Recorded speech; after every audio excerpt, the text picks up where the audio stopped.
이 채권 시장에서 가장 날카로운 분석을 해주시는 우리 메리츠증권의 윤여삼 연구위원님 모시고 얘기를 나눠보도록 하겠습니다. 어서 오세요. 어서 오십시오. 네, 안녕하십니까. 일단 이런 날 나와주셔서 대단히 네. 감사합니다. 캔슬하고 안 나오셔도 됩니다. 섭외는 지난주 정도 됐었죠? 섭외는 뭐 한 3, 4주 전에 3, 4주 정도? 3, 4주 전에. 이거 역대급. 네. 저는 30bp? 뭐지? 이거 저는 개인적으로 본 적이 없었어요. 제가 채권을 관심을 가진 게 그렇게 오랜 기간이 아니기 때문에 이게 뭐지 도대체? 라는 생각이 들었는데 네. 방금 방송 전에 잠깐 얘기를 나눠보니까 외환위기 수준. 그러니까 2008년 금융위기 때 네.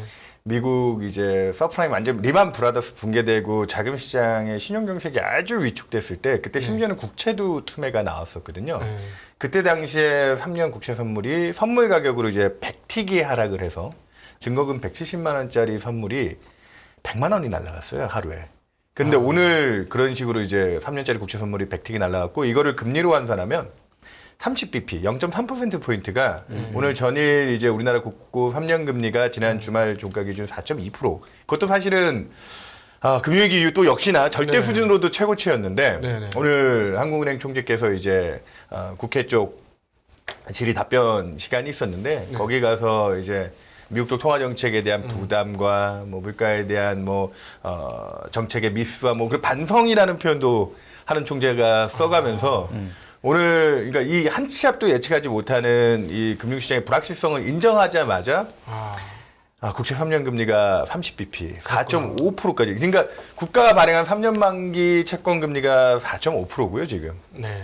그리고 10년짜리 국채 금리도 20bp 가량 폭등해서 오히려 10년짜리가 3년짜리보다 덜 낮죠, 올랐어요. 지금. 그래서 종가 기준으로도 한 10bp 정도는 10년 금리가 3년 금리보다 낮은. 우리나라는 아까 뭐 2008년 금융위기 때 얘기했지만 그때도 역시나 약간 유사성이 있는데 그때 당시에도 굉장한 경기 충격 위험과 자금시장 경색이 더해졌을 때 장기 금리는 사실 지금 당장 통화 정책이라든지 뭐 이런 부분도 중요하지만 우리가 성장할 수 있는 10년짜리 국채 사면서 1, 2년 보고 투자할 수는 없잖아요. 그렇죠. 네. 뭐 전체적인 채권 시장 속성으로 같이 딸려가지만 우리가 감내 가능한 성장과 향후에 이제 물가에 대한 뭐 기대들 뭐 이런 것들을 좀 녹이면 3년짜리 국채 금리보다도 오히려 지금 역전이 돼서 굉장한 경제에 대한 위험 요인들의 하나, 뭐 잘 아시잖아요. 장단기 금리 역전은 가장 확실한 경기 침체 신호인데 미국은 그게 좀 일찍 왔는데 우리나라도 이번 9월 달 들어와서 이제 10년 금리가 3년 금리보다 낮아졌어요. 알겠습니다. 사실 이제 저하고 우리 윤 의원님은 사실 업계 선후배이니까 이제 우리가 어떻게 보면 이제 선수끼리 이제 오늘 봤으니까 단도직입적으로 여쭤볼게요. 저도 오늘 정말 이제 마음이 너무 괴로운데 결국은 오늘 뭐 한국금리 올라온 이유가 지난주에 FOMC의 이후 후폭풍으로 사실 봐야 되잖아요. 네네. 윤 의원 보시기에 미국 기준금리 터미널 레이트 네. 어느 정도 보고 계세요? 지금 뭐 점도표 이런 거 얘기 말고 본인이 그러니까 생각하시는. 제가 지금 뭐 이 자료를 가지고 얘기를 좀 네, 해도 되나요? 좋습니다. 뭐 자료에 지금 써놨지만 사실 여기 나와 있는 그림 5번 이 그림을 보시면 이게 뭐 글자는 잘 안 보이시겠지만 여기 이렇게 급격하게 올라가는 게 올해 2023년 내년도에 아까 터미널 레이트 미국이 내년도까지 금리 인상을 할 거라고 지금 보고 있고 연준 인사들이 점도표로 찍은 실질적으로 작년 9월부터는 2023년엔 금리가 좀 올라가 있을 거라는 숫자를 던져놓기 시작했는데 네. 그 수치가 작년에는 1% 남짓했던 게 1년 전입니다. 네. 작년 9월이니까 그러니까요. 1년 전에 1% 남짓했던 게 이게 분기 회의 때마다 수정이 되거든요. 거의 뭐 초기에는 50bp 단으로 올라가다가 지난 회의와 이번 회의는 100bp씩 이렇게 들리면서 지금 내년에 연준이 제시한 터미널 레이트는 4.75. 근데 지금 현재 시장은 이렇게 중앙은행조차도 자기네들이 실제로 의사결정을 하는 주체들이 이 정도로 정책에 휘둘려가면서 자기들이 갈피를 못 잡고 있는 상황에서 여기 그림 6번에 나와 있지만 이번 9월 FOMC 직전까지만 해도 마켓은 그래도 지금까지 적극적으로 수행해 오면서 이게 BOA에서 자기네들 펀드 매니저들한테 서베이를 받는 거거든요. 이때까지만 해도 4%를 넘느냐 마느냐 정도로 시장이 가늠했는데 그 정도 수준을 그냥 쾅 깨고 한 4.75 정도를 간다. 그러니까 지금 시장은 선도금리 쪽에서 마지막에는 이제 선도금리의 이제 터미널 레이트 마켓 트레이딩하는 기준으로는 내년 2분기까지 4.7%를 반영해놨는데 네. 제가 개인적으로 지금 4페이지에 여기 그림 7번, 8번, 9번을 써놨는데 여기 나와 있는 게 이번 9월 FOMC를 거치면서 시장이 방금 받았던 연준의 점도표 변화와 함께 느낀 충격은 이제 기준이 없어진 기준금리를 정하는데 그러니까 연방금리가 기준금리잖아요, 미국에. 그렇죠. 네. 기준이 사라진 것 같다. 그렇지. 예, 그러니까 지난주부터 이번 주.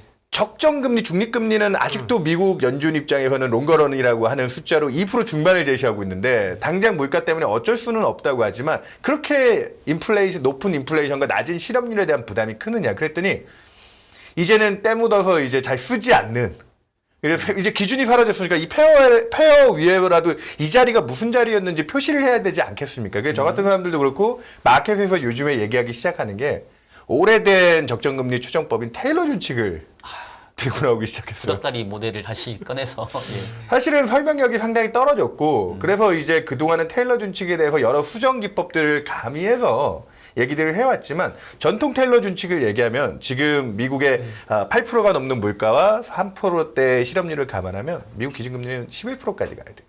더하면은 그렇게 된다는 거죠. 그 옛날 전통 방식으로 따지면. 네. 근데 지금 미국 기준금리 4.75를 얘기하는데도 이 사단이 발생하고 있는데 과거 대비해서 뭐 미국이 과거에 기준금리 뭐 두 자릿대 갔던 경험도 있죠. 80년대 뭐 그때 그냥. 근데 지금 수준을 생각해 보면 여기 애틀랜타 연은이 이 앞에 있는 통화 정책에 대한 궤적과 GDP 갭을 수정해 가지고 추정하는 미국의 적정 기준금리는 아까 터미널 레이트 얼마냐고 물어보셨는데 제가 답이 좀 길어지긴 했지만 저도 개인적으로 제가 갖고 있는 테일러 준칙 수정 기법을 써서 과거의 정책과 상관관계를 구해보면 현재 미국 기준금리는 한 5% 정도까지는 또 가능성이 열려 있는 게 아닐까.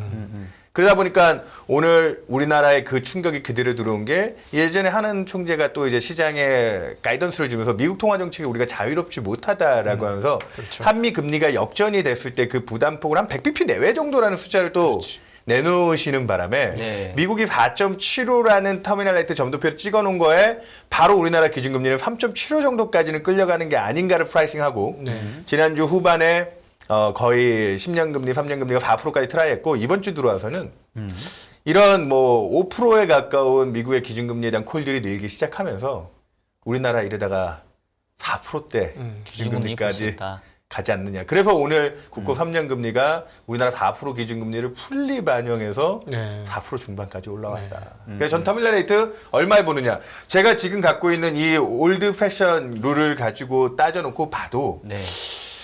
저는 4.7, 그러니까 5% 정도 내외를, 그러니까 4.7에서 5%냐, 5에서 5.25냐, 이 정도의 노이즈는 있을 수 있지만, 미국의 기준금리도 또 마디 구간으로서 5%가 갖는 함의가 테일러 준칙과 요거 하나만 더 설명하겠습니다. 그림 10번 보시면, 내년까지 사실 미국의 지금 연준이 가장 중요하게 여긴다고 하는 인플레이션, 그 중에서도 PC라고 하는 근원 PC를 중심으로 해서 연준의 통화정책 기준이 결정되는데 아직은 4%, 5% 가까운 수치거든요. 네. 그러다 보니까 미국의 기준금리가 최소한 물가를 통제할 수 있는 능력을 가져간다면 이 수준은 넘겨야 된다는 게 이번 점도표에도 드러났고 여기 그림 12번의 도이치뱅크 같은 하우스도 내년도에 생각보다 코어 PC가 상반기까지 안 떨어질 거기 때문에 이 하우스가 이번 9월 FOMC 보기 전부터도 사실은 우리는 기준금리 5% 갈 수 있다는 콜을 하기 시작한 조금 뭐 앞서서 움직인 하우스 중에 하나거든요. 그런 것들을 생각하면 5%에 대한 미국 기준금리에 대한 리스크도 좀 고민해볼 사항이 됐다. 저도 그렇게 보고는 있습니다. 야, 이게 제가 예. 한마디 해도 될까요? 예, 제가 예. 그동안에 사실은 주식쟁이에서 채권 시장 왜 이렇게 강세 마인드냐. 너무 심한 거 아니냐. 응? 0.0%면 꼭지인데 네. 주식시장에 영원히 갈 수 없는 꼭지 찍은 거나 마찬가지의 꼭지인데 왜 계속 그렇게 좋게 보느냐. 어? 난 이해가 안 된다 했잖아요. 네. 이제 반대예요. 아, 반대로 보시는 거예요, 이제? 이제 패닉셀인 것 같아, 진짜. 이거 지금 너무 채권 시장에 너무 겁을 먹은 것 같아. 예, 오늘 한국 자금도 그렇고 지난 주말 미국도 그렇고, 이거 너무 이 정도는 좀 과한 것 같은데. 왜냐하면 네네. 절대 기준 금리를 생각을 해보면 무위험 자산 수익률이 5%? 이거는 좀 과한 것 같거든요. 그럼 모든 자산이 다 채권으로 넘어가야 되는 거 아닙니까? 그러니까 이제 그렇게 되면? 그런 것 같아요. 이게 지금 유니언께서 5%를 얘기한 거는 적정금리를 얘기한 게 아니고 테일러 지금 준칙상으로 상태로 네네네. 5%까지는 가야 결국은 의미 있게 네. 물가를 잡을 수 있다 이런 관점에서 지금 말씀을 주신 거죠. 그리고 예, 저도 사실은 네. 이번 9월 FOMC 보기 전까지 미국의 기준금리 수준을 네. 4%를 과연 넘을 수 있을까를 의심. 불과 한 주 전까지 그러니까 한 주 사이에 뭐 이렇게 사후 약처방격으로 세상을 비관적으로 보느냐. 근데 중앙은행에 아까 얘기드렸지만 점도표에 대한 점도표가. 신뢰성도 떨어졌지만 그 무게 중심이 지금 메인 통화 그리고 미국만 이러면 또 사실은 좀 맞아요. 미국 연준에 대한 제레미 시겔 같은 석학들도 지금 연준이 확실하게 오판을 하고 지금 후행적인 물가 수준들을 보면서 잘못된 판단을 하고 있다. 저도 채권쟁이로서 100분 그걸 동의하지만 정책 당국자들이 의지를 가지고 그렇게 움직이면 우리는 1970, 80년도를 지금이랑 절대 비교할 수 없다라고 불과 뭐 한 주 전까지만도 그렇게 얘기를 했지만 파월 의장 입에서 키핑 에릿이라고 하는 할 수 있을 때 최선을 다하자라는 말이 나온 이상 네. 그 숫자를 무시하지 못하는 단계. 네. 그리고 지난주 금요일 날 영국 같은 지역은 아주 이제 또 다른 사단이 벌어졌죠. 아니, 평화 정책은 지금 그 전 세계에서 선진국 중에는 미국보다도 물가가 심한 내년까지 한 15%까지 영국의 CPI가 올라갈 거다. 물가에선 가장 크리티컬한 위험을 보고 있는데 그로스는 또 선진 권역 중에서는 가장 먼저 마이너스 성장을 BOE가 인정했다는 거죠. 네. 그러다 보니까 지난주 금요일 날 영국 정부는 이제 영국은 확실히 스태그플레이션에 들어간 거예요. 통화 정책은 어쩔 수 없이 물가에 대응하기 위해서 우리는 갈 길 간다. 그리고 QT도 지금 하고 있고요, 심지어는. 네. 채권까지 중앙은행 매각하면서. 근데 정부는 또 이제 표도 생각해야 되고 한계 영역에 있는 기업들 감세해주고 네. 그리고 보조금들을 지급하면서 50억 파운드 정도를 지금 또 재정 지출을 하겠다. 국채까지 발행한다고 하니까. 그러니까 그게 이제 그 제정신이 돈은 아니구나. 어디서 구하겠습니까? 지금 경제가 저렇게 어려워지면 세수는 안 거쳐질 거고 정부가 채권을 발행해야 될 건데 그러니까 지금 통화 정책과 재정 정책이 이제 찢어져서 가는 거예요. 그러니까. 이게 스태그플레이션이고 경제가 흔히 겪어보지 않은 단계에 들어왔기 때문에 저도 지금 아까 미국 기준금리 5% 생각하면 너무 채권 시장 쫀 거 아니에요? 근데 저는 미국 10년 기준으로는 얼마를 보느냐 전일 종가가 3.6%고 오늘 아시아장에서 지금 3.7%까지 오르고 있어요. 아니, 기준금리가 연준이 4.75를 얘기하고 있고 아니 당신 같은 사람이 5% 간다고 하는데 그럼 미국 10년 금리도 한 5%를 가야지. 제가 감히 얘기드리지만 미국 10년 금리는 연방금리 5를 가도 4%를 안 넘을 겁니다.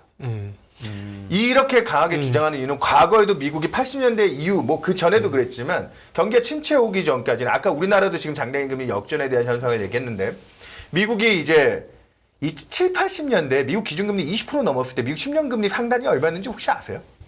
많은 분들이 그때 미국 기준금리가 22% 정도까지 네. 오른 것만 생각을 하시고 그렇죠. 그때 10년 금리 상단은 잘 모르세요. 모르죠. 시장 금리는 얼마나 정도 올랐냐? 미국 10년 금리는 14%까지밖에 못 올랐습니다. 예. 그래서 미국의 기준금리와 10년 금리는 800bp가 역전됐어요. 그 기준금리가 볼커가 인플레이션을 잡기 위해서 원래 미국 경제가 그때는 명목 기준으로 거의 한 달대 후반에 가까운 성장을 하던 시기여서 그래도 10년 금리는 그거보다 조금 오버해서 두 자리대까지 올라가긴 했지만 기준금리 22% 대비 800bp 역전이었고요. 그 이후에 80년대 이후 미국이 유의미한 경제 침체에 들어갈 때 미국 기준금리가 조금씩 중립 수준을 넘어서 긴축 영역에 들어갈 때 10년 금리들은 평균적으로 역전된 폭이 얼마냐? 100bp 이상은 역전이 됐습니다. 네. 근데 이번 국면이 제가 봤을 때는 그때 못지않은 지금 단기적인 뭐 여러 과잉 유동성이나 하드데이터가 좋기 때문에 미국 기준금리 지금 추정이 4.75, 5%를 얘기하고 있는데 미국 10년 금리는 거기서 한 100bp 정도는 낮은 수준에서 그냥 오늘 지금 3.7 정도에서 제가 거래되는 걸 보고 왔거든요. 네. 그게 채권 시장 여전히 정신 못 차린 거 아니냐라고 또 얘기하는 분들이 있어요. 그렇게 얘기하려고 그랬죠. 아니야. 10년물이 오히려 적정한 것 같아, 이제는. 그럼 제가. 잠깐만. 오늘 좋은데 사실 이제 되게 그게 좀 뭐랄까 의미가 있는 얘기예요. 기준금리를 5%까지 보지만 미국채 10년은 4%까지도 안 갈 거다라는 사실 어떻게 보면 좀 뭔가 이렇게 쉽게 내놓을 수 없는 뷰를 내놓으셨는데 그러면 그 이유가 두 가지 해석이 가능할 거거든요. 하나는 결국은 미국 기준금리 5%까지 가면 다 죽어. 네. 그러니까 당장은 올리지만 그 이후로는 다시 급격한 금리 하락이 있을 것이니 그래서 10년짜리는 4%대면 누구나가 만족하고 살 거야. 이렇게 보시는 건지. 네. 두 번째는 5%대를 우리가 겁먹게 만들어 놓고 그럼 실질적으로 미국 기준금리 그게까지 갈 필요는 없으니 그래서 시장은 질문 대충 좋습니다.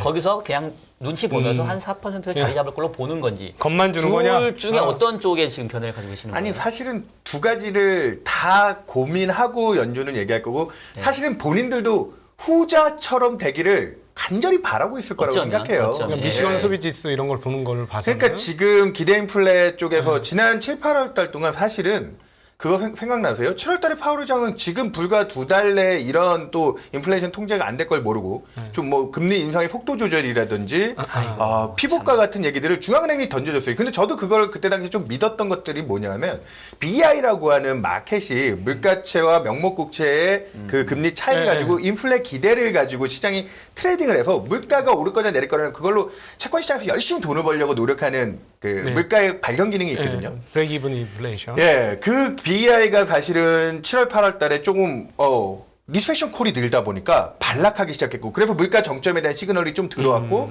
또 하나 그때 당시 중요했던 시사점이 유로존에서는 에너지 가격 문제 때문에 유럽의 저신용 기업들의 하이드 스프레드가 680bp까지 벌어졌었습니다. 그 지금은 오히려 에너지 가격들이 천연가스 가격이나 이런 게 그때보다 더 올라간 것 같지만 좀 진정이 되면서 유럽 쪽에서 하이드 스프레드가 그때보다 낮은 수준이 한데 그래서 7월 달에 리세션 콜이 굉장히 강하게 들어왔을 때는 중앙은행들이 그때는 우리나라 이창용 총재도 물가 경제 다 균형적으로 봐야 된다는 얘기를 했던 게 불과 또 2개월 전이에요. 불과 2개월 전인데 그때까지만 해도 약간의 통화 정책의 여지나 그리고 아까 후자와 같은 그런 정책의 밀당 정도를 감안한 그래서 저는 개인적으로 이 인포맥스 방송에 이 2분기, 3분기 사이 이렇게 몇 번 출연하는 기간 동안 제가 개인적으로 뭐 많은 분들이 기억은 잘 못하시겠지만 그 피복 같은 걸 저도 속았음에도 불구하고 제가 딱 하나는 유일하게 주구장창 주장했던 게 하나가 있던 게 이번 3분기 안까지 물가에 대한 중앙은행들 통제력을 확보하고 어느 정도 통화 정책이 4분기 이후에 지금 높아진 금리, 원자재 가격들, 그다음에 달러 이거에 따르는 글로벌 매크로에 대한 거시 비용들이 이제 1년 시차를 두고 그동안은 재고라든지 선물 선도 거래로 기업들이 확보해놓은 원자재 가격 때문에 좀 버텨왔던 타임라인이 있는데 그게 올해 딱 3분기까지라고 봤거든요. 4분기부터는 그 충격이 이제 제대로 들어와요. 그렇기 때문에 골든타임은 9월까지고 그 9월 FOMC 전까지 중앙은행들이 열심히 통제를 잘해서 물가가 피크아웃하는 가운데서 이제 물가가 안정될 수 있는 경로로 갈 거야 라고 하면 피봇이 가능하다 생각하고 거기서부터 금융시장의 반전의 계기가 있을 거라고 봤는데 7월 달에서 8월 초까지는 그런 기대가 좀 있었죠. 근데 9월 달 들어서 이제 그 확실한 답을 드리겠는데 골든타임은 끝났습니다. CPI도 높게 나왔고. CPI도 높게 나왔고 제가 방금 얘기 드렸던 오늘 여기에 데이터는 없지만 예전에 한번 들고 와서 보여드린 적이 있어요. 인포맥스 방송에서. 제가 금리, 유가, 달러를 하나로 정규화해서 하나의 지표로 만들어서 걔가 ISM 제조업지수의 1년선에 갔는데 제가 감히 얘기 드릴 수 있는 건 지금 미국의 하드 데이터가 되게 단단하다라고 해서 그러니까 뭐 실물 경제 중에서 소비와 고용 이게 튼튼한 연준도 아직까지는 우리의 긴축의 여건에 뒷받침이 된다. 4분기에 기업 활동부터 데미지가 굉장히 크게 들어갔거든요. 이제 높아진 그 원가 부담들이 실물 경제 쪽에 타격을 크게 줄 거고 아까 왜 5% 기준금리를 얘기하면서 물가 때문에 어쩔 수 없이 내년 초까지는 고공행진하는 물가 때문에 통화정책이 남아있는 긴축 여건을 끌고 가겠지만 4분기에는 이제 통화정책 이제 원래 경기 모멘텀이 망가질 때는 우리가 금융위기 이후로 뭐가 받쳐줬냐면 파이낸셜 모멘텀이 받쳐줬어요. 그러니까 이런 단어들이 유행했던 거죠. bad is good. 그러니까 지표가 나쁘게 나와도 정책 당국에서 그동안은 낮았던 금리, 낮았던 물가와 거기에 맞춰서 금리 같은 걸로 유동성 공급을 해주면서 대응할 수 있는 금융시장 모멘텀이 존재했는데 이번 4분기는 경기 모멘텀이 꼬꾸라지는 국면에서 금융시장 모멘텀까지 긴축이니까 같이 망가져 들어가기 때문에 저는 개인적으로 퍼펙트 스톰이라는 단어가 그동안 제일 많이 틀렸던 단어거든요. 살려줘. 그래서 오늘 사실은 오늘 주가가 전저점을 깼습니다. 미국도 우리도 다 깼는데 그리고 오늘 유럽 시장은 생각보다 좀 그래도 양호하게 지난주 금요일날 뭐 좀 빠진 게 있어서 그런지 양호하게 출발하는 모습이긴 한데 그 자금 시장 우리 박정일 부장님도 잘 아시잖아요. 이 금융시장의 원천과 같은 조달 시장이 이 정도로 소요를 겪고 있는데 이제 무탈하기는 상당히 힘들어진 단계에 들어왔다. 사실 제가 요즘에 이제 뭐 약간 유동성 경색, 자금 경색 얘기를 조금 조심스럽게 하고 있는데 저도 조금 그런 게 영향력 있는 매체에서 사실 그런 얘기를 하는 게 이게 어떻게 보면은 오히려 심리를 악화시킬 수 있기 때문에 오히려 조금 약간 보수적으로 얘기하는 게 좀 맞지 않나라는 좀 생각도 하게 되는데 팩트로 얘기해 봤었을 때는 사실은 저도 우리 유년 말에 많이 동의를 하거든요. 왜냐면 진짜 이게 무탈하게 뭔가 이 위기를 끝내기에는 골든타임을 놓쳤다라는 말이 사실은 좀 실감이 되는데 자 그럼 그거 하나 좀 여쭤볼게요. 이제 사실 이제 우리가 결국 관심을 갖는 이유는 미국의 통화 정책이 어쩔 수 없이 이제 우리나라에 영향을 주게 되는데 지금 이제 한 총재도 원래 기존의 가정이 바뀌었다고 얘기를 했잖아요. 네네. 그러면서 사실 내심 우리나라는 미국 기준금리가 그전에는 한 4% 정도 상단이 네. 많아야 뭐 한 3.5에서 4%. 네. 그러면 우리나라 한국은행의 기준금리는 뭐 잘해 한 3에서 한 3.25 이 정도 봤었단 말이에요. 맞아요. 근데 그게 이제 레벨업이 돼버렸잖아요. 맞아요. 근데 만약에 지금 윤 의원님 말씀처럼 미국의 기준금리를 5%까지도 봐야 되는 상황이라면 네. 그럼 한국은행도 당연히 파이널 레이트 자체를 높일 수밖에 없을 거잖아요. 맞습니다. 이제 우리가 버틸 수 있느냐 없냐는 그 다음 문제고 지금 윤 의원님 보시기에 한국은행의 기준금리의 상단은 어느 정도까지 보이시는 거예요? 지금 똑같은 방식으로 우리나라도 이제 앞서 얘기했던 텔러 준칙하고 미국의 그 물가 전망에 따르는 물가 수준을 뛰어넘는 기준금리에 대한 콜이 있었는데 우리나라는 중앙은행에서도 추정하고 저도 추정하고 있지만 자연이자율이라고 하는 중립금리. 그러니까 이게 적정하다고 보는 금리 수준을 이제 성장과 물가 추세를 통해서 추정을 하는데 한국은행 총재가 지난 몇 번의 회의를 통해서 2.25 기준금리 올라왔을 때 중립금리 하단, 그러니까 적정하다 보는 금리 하단에 들어왔고 2.5% 지금 8월 달에 인상할 때 중단에 들어와서 이제 딱 중립금리 정도 수준이 지금 2% 중반인 거예요, 사실은. 근데 이제 여기 나와 있는 이 10페이지 그림 25번을 제가 그려놨는데 여기 나와 있는 이 삐죽삐죽한 이 선들은 뭐냐면 우리나라의 실제 기준금리가 중립금리 적정하다고 보는 금리 수준에서 얼마나 위로 아래로 움직였는지 아래쪽으로 가면 중립금리 수준보다는 확실히 완화적으로 움직인 거고 네. 중립금리보다 금리가 낮아야 완화적인 거고 위로 갔을 때 긴축 여건으로 봐야 되는데 지금 수준을 놓고 보면 우리가 2008년에 유가 150불 기록하고 부동산 경기가 완전히 난리를 칠 때 그때 이 적정금리 대비 기준금리의 변동성을 감안한 우리 보통 통계학에서 아주 유의미한 임계치를 보통 이표준 편차를 얘기를 많이 하잖아요. 네. 그때 딱 한 번 넘어봤어요. 근데 지금 기준으로 환산해서 그 이표준 편차 정도 상단을 추정해 보면 얼마가 나오느냐? 예, 우리나라는 4% 정도가 나옵니다. 미국이 5%라면 우리가 4% 정도. 네. 그러니까 어쨌든 100bp 정도의 역전 정도가 우리가 최대 감내할 수 있는 그런 역전폭이라고 생각을 하시는 거네요. 원래대로라고 하면 저는 사실 금리 역전폭만 가지고는 금리 역전폭만 가지고는 외환시장에 미치는 영향도라든지 그런 것들이 과거 정상적인 경제 하에서는 그렇게 크게 유의성이 높지 않았기 때문에 네. 그리고 이청용 총재도 사실 취임 초기에 금리 역전 자체 그리고 폭의 자체에 대해서 너무 민감해할 필요가 없다라는 얘기를 하셨다가 8월 잭슨 컨퍼런스 직전부터는 이제 그 금리 역전폭에 대해서도 굉장히 민감해하셨어요. 왜냐하면 환율이 아무리 이게 지금 달러 자체의 강세 요인 때문에 심각한 네. 것도 있지만, 뭐 최근에 보면은 그동안은 우리나라 CDS는 안정적이었으니 뭐 환율 좀 올라가는 거에 대한 리스크도 덜 받는데, 보니까 지금 우리나라 CDS도 이제 50bp를 이제 넘어가기 시작하더라고요. 이런 네.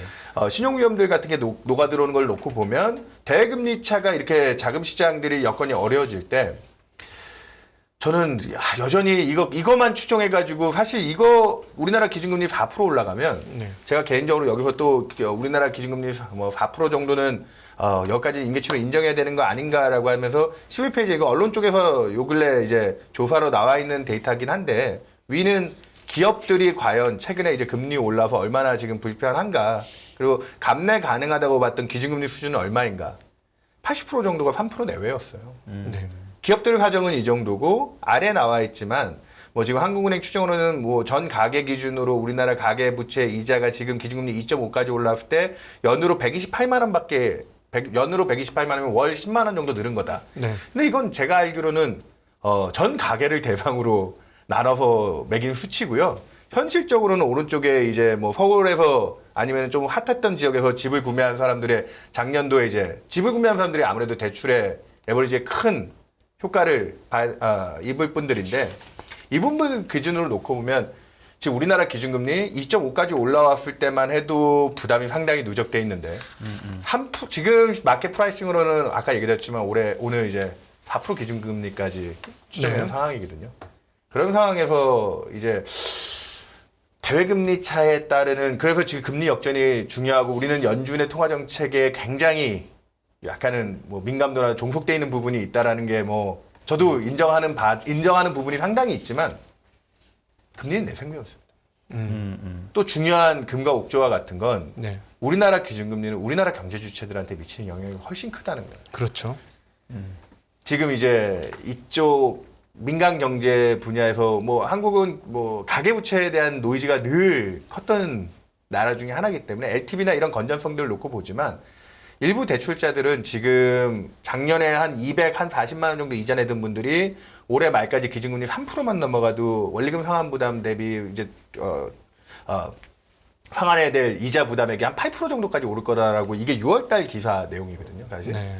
그 정도 수준만 돼도 납입해야 될 이자 금액이 한 150만 원 정도로 느는데 DSR 기준으로 놓고 보면 이미 이런 수준으로 올라가기 시작하면은 뭐 우리나라 평균 가구 소득이 한 뭐 세후로 5천만 원 내외 정도 된다고 하는데 네. 그럼 월 500만 원 정도 나오는 거잖아요. 월 500만 원 정도 내외 수준인데 무리해서 집 사신 분들은 이제 버틸 수 없는 구간에 이제 확실히 들어가는구나.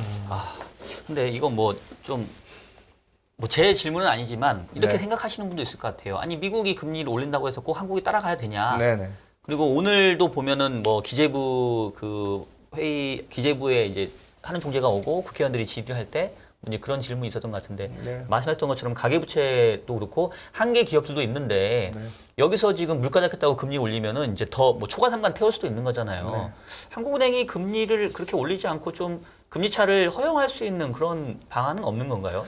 전혀? 그러니까 지금 사실은 이게 그리고 또 이걸 그러면 역으로 약간 뒤집어 얘기하면 우리가 네. 지금 미국 올리는 금리만큼 따라가면 외환시장이 얼마나 방어가 될 건지에 대한 부분도 그렇죠. 좀 생각해 볼 부분이에요. 제가 만나는 일부 외국인 클라이언트들은 니네 그렇게 무리하게 금리 올려서 방금 얘기했던 가계부채라든지 내수경제 쪽에서 큰 크리티컬한 데미지가 들어오면 자기는 대외금리차 좀 차이나는 포인트보다는 그렇지. 그게 문제가 오히려 생겼을 때 한국 더 투자에 있을 수 대해서 있다. 더 리스키하게 볼 수밖에 없다. 일례를 들어서 지금 태국 같은 나라는 최근 무역 수지는 적자지만 관광 수지 쪽에서 좀 흑자를 내면 태국 같은 나라는 의외로 금리를 낮게 유지해요. 뭐 외환시장은 거기도 뭐 여전히 취약성을 드러내겠지만 금리는 내생 변수라는 측면에서 뭐 사실은 우리는 그래도 글로벌 경제 교역 여건이라든지 그런 거에 따라서 통화 정책이나 이런 부분에 대한 수긍이나 그런 건 상당히 민감하게 봐야 되지만 그래서 정부 쪽에서도 지금 대외금리차 부분 하는 총재도 지금 이 부분에 대해서 사람들이 갖는 심리적인 부담도 상당히 크니까요. 그래서 어느 정도 보조를 맞춰가는데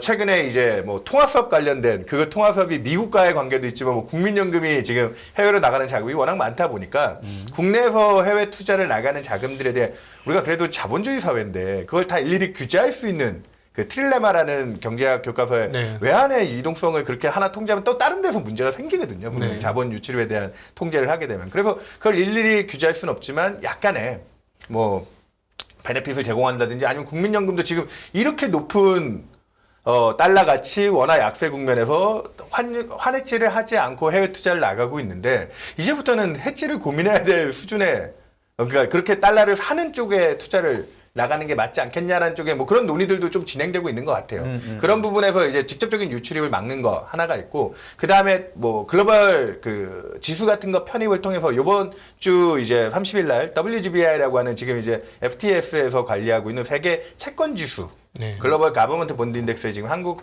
편입 와칭 리스트에 들어가면 적어도 한 6개월에서 1년 내는 편입이 되고 그러면은 한 500억에서 한 600억 달러 정도 되는 우리 돈으로 치면은 뭐 지금 환율로 치면은 70조가 넘겠네요. 네. 그 정도 되는 자금들이 또 이제 한국에 이제 그 채권 지수를 추종해서 들어올 수 있는데 뭐 환해지를 하지 않는 자금들의 비중이 뭐 반이 넘을 거라 보기 때문에 이건 채권 지수 편입에도 불구하고 금리 안정 쪽의 요인도 있지만 외환 시장 쪽에 도움을 상당히 줄 수 있다라는 그런 쪽에 직접적인 노력이 있는데 사실은 이런 거 다 처치해두고 네. 아주 생뚱맞은 결론을 하나 얘기 드리면 그냥 러시아 우크라이나 분쟁이 빨리 끝나는 게 외환시장 안정에 제일 도움이 되겠죠. 네. 그쪽에 유럽 쪽에 지금 에너지 문제를 통한 사실은 우리 원화 자체 약세 요인도 있고 우리가 무역 적자를 크게 내는 부분도 있지만 그게 대부분 다 에너지와 식품. 그러니까 지금 외환시장이 올해 제일 아이러니한 게 우리보다 경제 사정이 훨씬 열악해야 될 브라질 같은 나라는 자원이 있다는 이유만으로 금리라든지 외환시장의 안정성이 우리보다 훨씬 높거든요. 네, 네. 그런 그 차이점들이 명확하게 드러난다고 하면 지금 그 문제의 진원지인 유럽 쪽에서 에너지 가격에 대한 문제가 해소가 되어 유로화가 안정이 될 거고 DXY의 뭐 50% 이상을 설명하는 유로화 안정이 원화 쪽에도 연관돼서 안정이 될 거기 때문에 사실은 이게 진짜 무슨 뭐 바래서 될 일은 아니겠지만 유럽 쪽의 정치적인 리스크가 해소되는 게 네. 외환시장 쪽의 건전성에서 제일 중요하다라고 지금 보고 있습니다. 그 얘기 하는 거 보니까 왠지 더 희망이 없어 보이는. 근데 뭐 어차피 조금 늦게 시작해서 하나 질문 네네. 하나만 더 드리면 그 금리를 이제 4.5 또는 4.75 또는 5%를 향해서 기준금리를 올리는 과정에서 지난 주말에 나타났듯이 에너지 가격이 부러지고 네. 모든 원자재 가격이 지금 부러지고 있는데 사실 뭐 5%까지 올리려면 한 6개월 정도는 시간이 걸리지 않겠습니까? 뭐 75bp짜리 대박이면 내년 1월에도 갈 수 있습니다. 지금 사실은 그건 너무 심한 것 같고. 너무 심한 것 같은데 저희도 지금 사실은 네. 지금도 3번 75bp 인상이 말도 안 되는 일이죠, 사실은. 네, 상상도 할 수 없었지. 상상도 원타임일 줄 알았는데. 네. 그리고 심지어는 다음 회의도 오늘 하는 총재가 얘기했어요. 미국 75bp 인상할 것 같다. 하니까. 중앙은행 총재가 그런 걸 그렇게 예단할 정도의 상황이니 네. 그래서 질문이 어떻게 되시죠? 그러면은 그 사이에 확실히 인플레이션이 좀 꺾이는 흐름들이 연말 지나가면 포착이 될 건데 그래도 50bp를 강행하겠다고 하는 거는 사실은 보면은 죽어도 상관없어 한번 해보자 뭐 이런 분위기인데 과연 그 길을 중앙은행이 걸어갈 거라고 생각하는 게 한국이요? 아주- 아니면 미국이요? 미국이요. 뭐 미국이든 미국 뭐 기준입니다. 아니 사실은 아까 지금 시장이 패닉에 들어왔고 제가 요즘에 제일 많이 듣는 말 중에 하나가 아니 좀 인사이트 있게 이런 상황들을 조금 더 좀 예견을 했었으면 좋지 않았을까 하는데 예견을 했었어도 믿지를 않으셨을 거예요. 그래 맞아요. 네, 그랬을 것 세계적인 같아요. 석학인 레리 서머스도 작년부터 이렇게 인플레이션 경고를 하고 했을 때 소수 의견으로 지금 최근에 그분의 위상이 빛나는데 그분이 결국 주장하는 건 그 침체 피할 수 없다는 거거든요, 사실은. 근데 중요한 건 그런 상황이 왔으면 아까 박정희 부장님이 분명히 지적했다시피 중앙은행들이 지금 오버킬을 올해 초만 해도 제가 뭐 이렇게 한국은행 쪽이나 뭐 이런 쪽에 간담회를 가면 오버킬에 대한 걱정들도 상당히 하셨어요. 그런 쪽에 신중성 경제 뭐 물가만 보고 갈 수 없으니까 경제에 대한 민감도도 있었고 제 지금 자료 15페이지에 나와 있지만 저는 뭐 지금은 이제 무의미해지고 퇴색해버린 단어 피봇. 예, 피봇이지만 도대체 누가 그 얘기 꺼내가지고 지금 왜 다 설레발치게 만들어서 이게 더 결국 문제를 악화시켰다고 저는 생각을 하거든요. 아니 근데 물가가 피크아웃하고 나면은 어느 정도 통제력을 가지고 그리고 중앙은행들이 거기서부터는 정점을 과거에는 물가 정점만 보고도 통화 정책을 회귀했던 경험들도 꽤 많아요. 뭐 80년대 이전에는 물가 정점 치면 다음 달에 금리 인하한 적도 연준이 꽤 많아요. 그때는 기준금리가 메인 통화 정책이 아니었기 때문에 그럴 수도 있지만 중요한 거는 15페이지에 그림 15번에 나와 있다시피 어떻게 하면 연준이 이제 긴장의 텐션을 풀 거냐. 네. 생각보다 이게 서베이상으로 나와 있는 조사치들을 보면 최고 압도적인 게 역시나 물가예요. 네. 과반 이상은 아까 얘기 드렸던 미국이 이제 내년 상반기까지 근원 물가 근원 PCE 기준으로 4%를 하회하지 못할 거라는 지금 시장의 기대에 뭐 일부 IB들이 5%대 연방금리 콜을 했고 그 기대들이 조금씩 녹아 들어오곤 있는데 저도 아까 임계치로 5%를 얘기했지 지금 저는 그냥 어차피 연준이 포워드 가이드에서 포기하고도 내놓는 점도표에 일단 또 의존할 수밖에 없다라는 그냥 뭐 예전에 툴들을 가지고 따져보니까 5%까지는 갈 수도 있겠구나라고 얘기를 하는 거고 이 인플레가 4% 밑에 떨어진 걸 보여줘야 되는데 내년 진짜 1분기까지는 이게 확실하게 지금 주어진 텐션만으로는 이게 안 빠지거든요. 그리고 또 하나 여기 두 번째가 뭐냐면 아주 심플하게 그럼 하드 데이터 중에서 지금 소비가 망가지기 전 단계로 고용이 먼저 망가져야 되는데 제가 그래서 4분기에는 기업 활동이 먼저 타격을 받으면 기업들이 이제 채용을 못하면서 미국의 실업수당 같은 게 이렇게 30만 건 이상 올라오는 게 두 번째로 의견이 많아요. 네. 이런 모습이 보이고 세 번째는 아까 또 제가 중요하다고 보는 신용경세. 그러니까 미국 기준인데요. 이거는 미국은 지금 500bp 후반대로 지금 하이드 스프레드가 올라가고 있는데 이게 600bp를 넘어서기 시작하면 이건 상당히 위험 수치로 봐야 되고 6월 말 7월 초에 미국 주가 이전 저점을 찍을 때 그때 580bp였거든요. 미국 하이드가. 이 정도 수준인 게 또 한 10% 이상. 그리고 최근에 주가 S&P 500 3,500 깨지면 자 4분기에 여기서 제가 봤을 때는 두 가지 정도는 달성가는 거의 확실해 보입니다. 하이드 스프레드와 주가.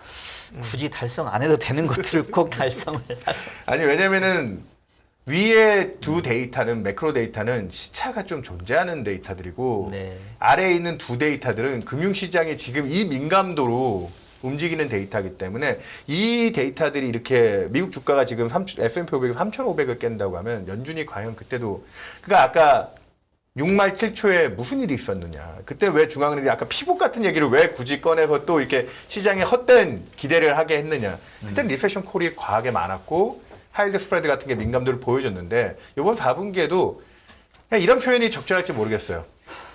이 창조적 파괴, 죽어야 다시 사는. 지금 그 국면에 대한 고민들이 네. 이런 서베이에도 반영돼 있다. 네.